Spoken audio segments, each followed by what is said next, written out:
Assalamu alaikum wa rahmatullahi wa barakatuh. Hi guys, welcome back to my channel, and today you are listening to the Tefsir of the Surah Al-Falaq verses 2 to 5.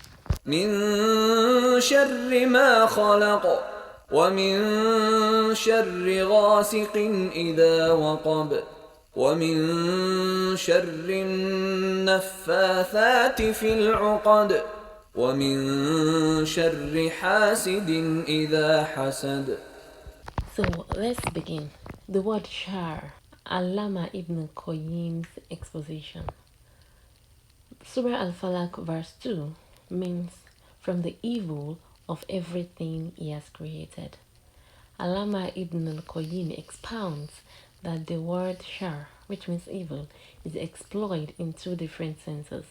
One is pain, loss, injury, trouble, grief, distress, and affliction, which affects man directly. And they are by themselves troubles and afflictions. And two, the factors that causes losses, injuries, and afflictions. The second type covers unbelief, idolatry, and all sins.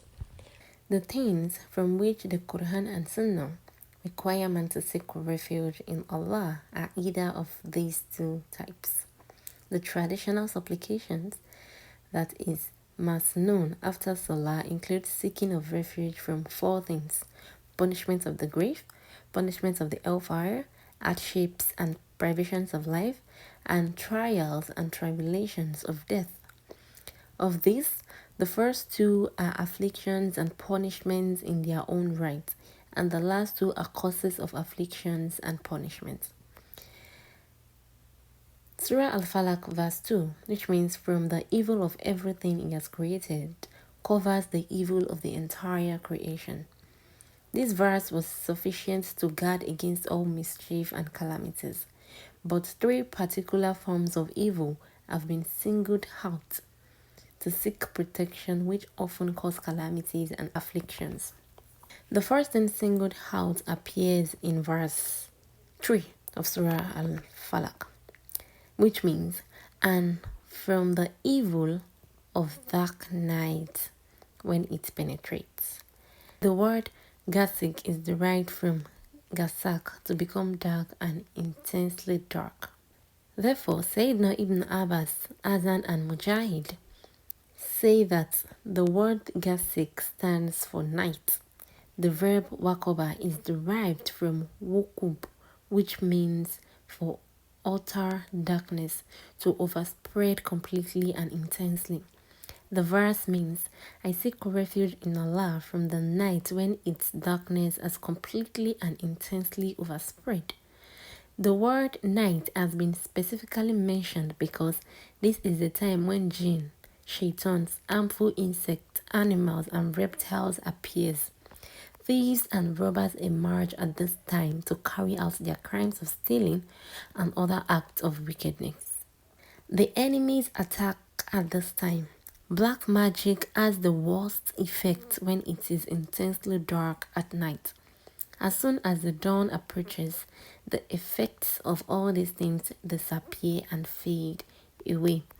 Allama ibn Qayyim. The fourth verse, which means, and from the evil of the women who blow on the nuts. The word nafasat is derived from nafs, which means to blow. The word ukod is the plural of ukzo, which means a knot. The magician usually tie knots on a string or piece of thread, recite magical incantations or formula, and blow on them as they do so. The phrase, the woman who blew the nuts, refers to female magicians. It is possible that the pre-adjectival noun of the adjective nafathat be nufus, souls. Therefore, this verse may be translated as the evil souls who blow on nuts. This translation would include men and women who carry out this evil practice, but most probably its pre-adjectival noun is women folk. Women have been specifically mentioned, perhaps because generally women folk have the natural disposition to carry out the evil practice of witchcraft, or probably because Labid ibn Assam, whose black magic was the cause of revelation of the surah, got this most heinous act done by his daughters.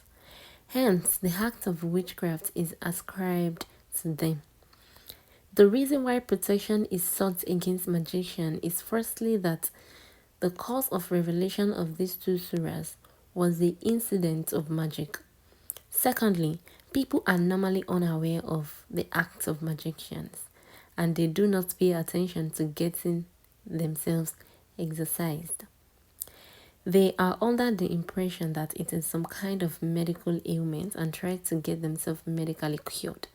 In the meantime, the magical effect continues to grow worse. The third thing from which people are asked specifically to seek protection is acid, which means jealous, and hasad, jealousy. This has been specified for the same reasons as given above, because black magic was worked on the prophets on account of jealousy. The Jews and the hypocrites could not bear to see the rapid progress and expansion of Islam. They could not defeat him in outer combat. Therefore, they tried to satisfy their jealousy by performing witchcraft on him. There were a countable number of green-eyed monsters against the prophet. This is the major reason why protection was sought against them. Jealousy of the jealous one gives him restless days and sleepless nights. He is at all times after causing loss to his envied person. Therefore, the harm he wishes to inflict is severe. Asad means jealousy and Gipta means envy. The Arabic word Asad, the English equivalent of which is jealousy, is invariably used in the bad sense. It generally means to desire the deprivation of the other man rather than one's own acquisition of any bliss that he may possess. Simply put, Asad means that a person should feel unhappy at the better fortune and good quality that Allah has granted to another, and wishes that it should be taken away from the other person and given to him, or at least the other person should be deprived of it. Asad in this sense is totally forbidden and a major sin. This is the first sin that was committed in the heaven and also the first one committed on the earth. The Iblis was jealous of Adam in the heaven, and the later son, Qabil, was jealous of his brother Abel on earth. Qurtubi. Gipta, on the other hand, means to desire for oneself the same blessings as the other man has, without any idea of the latter's losing it. This is not only permissible, but also desirable. The summary and conclusion.